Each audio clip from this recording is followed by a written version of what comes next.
Rise and grind. Folks, guys, I'm on the way to, this is technically a single AC maintenance. This is an existing maintenance customer. They got 2 units.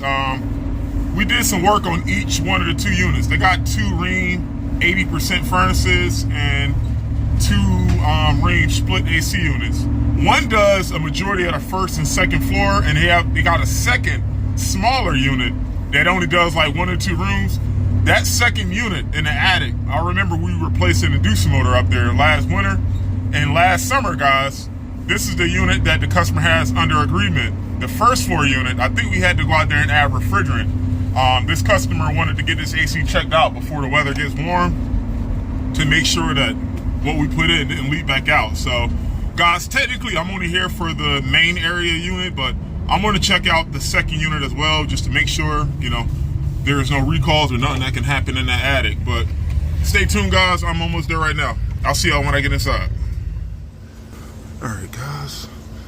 This is the second floor furnace and AC. And this customer uses the 30-day throwaway filters. Guys, the unit downstairs, we got a 20-degree split. That's a 16 by 20 filter. I got to go to the truck to grab another one of those. But guys, what I'm going to do is I'm going to get the 2 indoor units taken care of first, because both of these outdoor units are right next to each other. But look at this, guys. This is the reason why maintenance is important. As you can see, we're in the attic. Look at this drain line.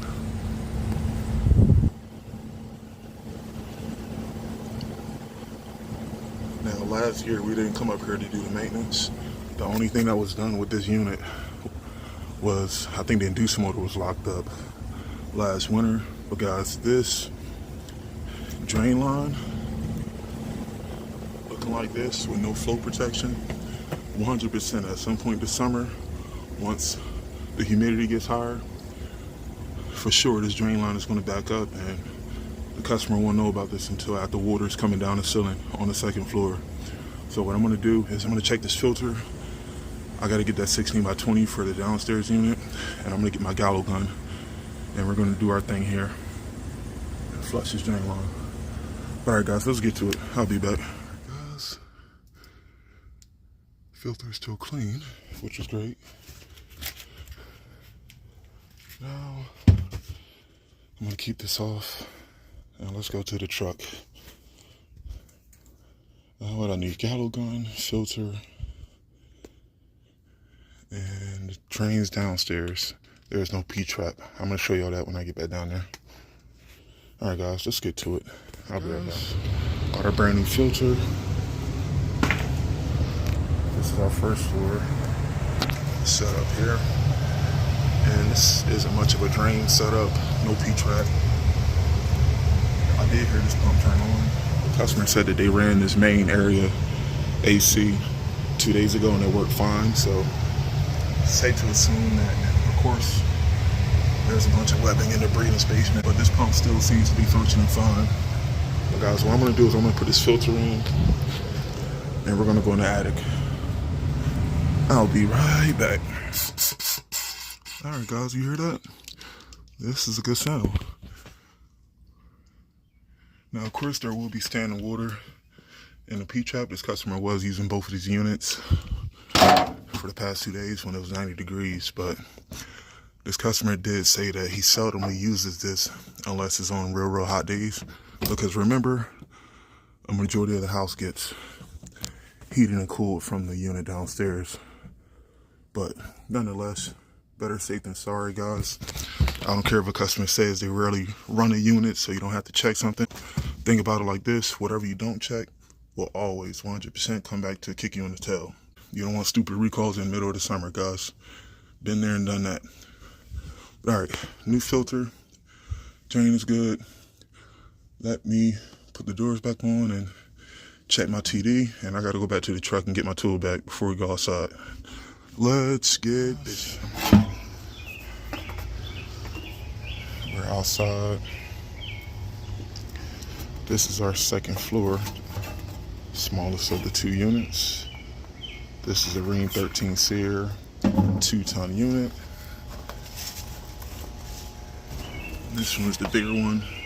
which is a 3-ton 13 SEER Rheem unit. And after doing some landscaping so I can get to this side of the unit, look at how tight the access area is. And mind you, this was the unit that we added refrigerant to last summer.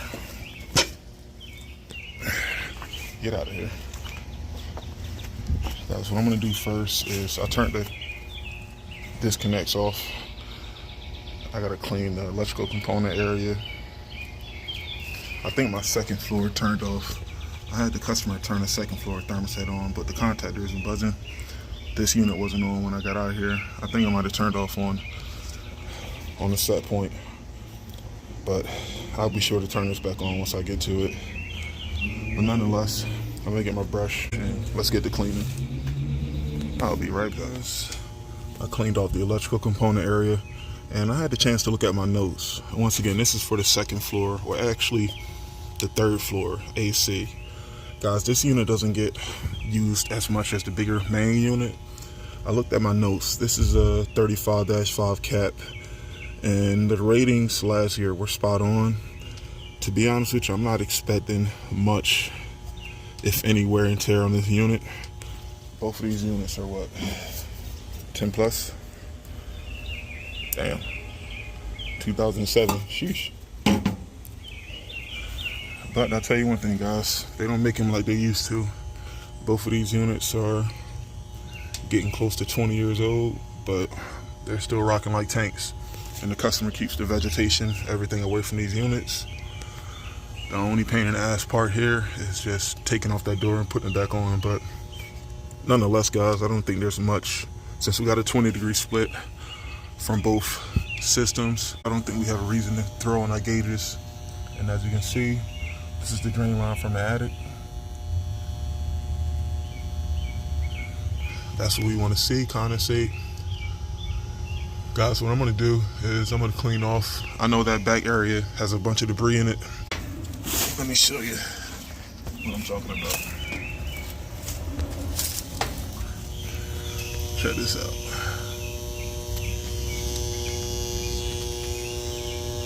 This is the purpose for maintenance. Now, not from what I'm telling you, but from what you guys are seeing, you think the customer will know the condition of this contactor based on the location and how tight this area is?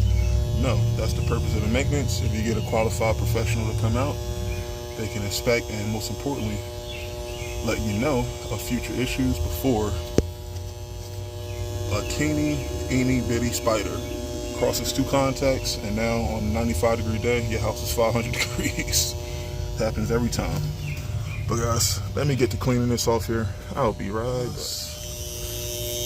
Night and day difference. What I'm gonna do now is I gotta go back inside and turn the second floor AC on, or the third floor AC on, and I'm gonna check the amps. Let me get what I need, guys. I'll be right back. All right, guys.